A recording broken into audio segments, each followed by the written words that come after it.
Okay, here are 5 big stories for today. So the Russian pilot who defected to Ukraine, brought his helicopter into Ukraine, is found dead in Spain.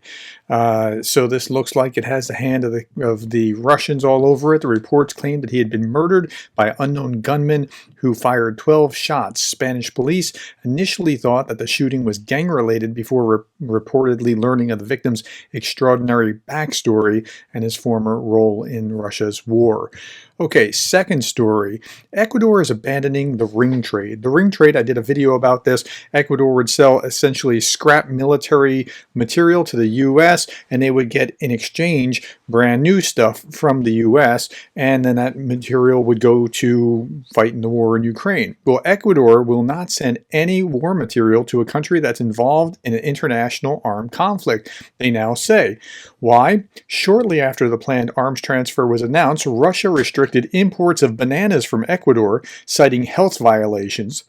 The Russian food safety watchdog lifted the partial ban on Friday, saying that 5 Ecuadorian companies were again allowed to ship bananas into the country. It's called extortion, but okay.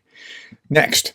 Defense Ministry, this is in Interfax, Ukraine. Defense Ministry expects that at least 20 countries will join a drone coalition. So there are now 8 countries who have joined this coalition, trying to provide drones and drone technology to Ukraine. They hope that they can get at least 20 countries to join and then work out joint initiatives between these countries and Ukraine. And I think they'll get there. Drones have been absolutely devastating for the war in Ukraine. And I think that they're going to do really well with this. And they have to use this because this provides them a significant advantage when they can't fight an attritional war.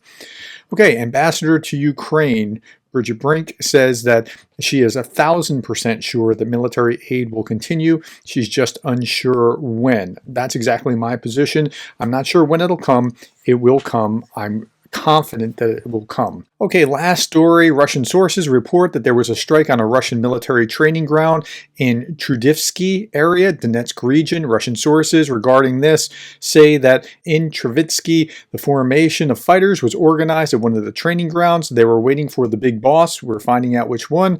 The enemy hit with cluster munitions, the enemy being Ukraine, hit with cluster munitions, as a result of which 65 people died. This is showing up again and again on Twitter. It's also now here on Daily Kos is the first article that I saw.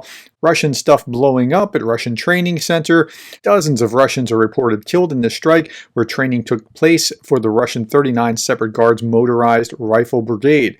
The village of Trudivske is about halfway between Donetsk and Mariupol. Again, this story is very fresh, very new. We could have gotten things wrong, but it looks like there's something to it. That's all that I have. Those are 5 big stories. Thank you for your time. Thank you for the likes, the shares, and the subscribes, and thank you for being the kind of person that cares about Ukraine.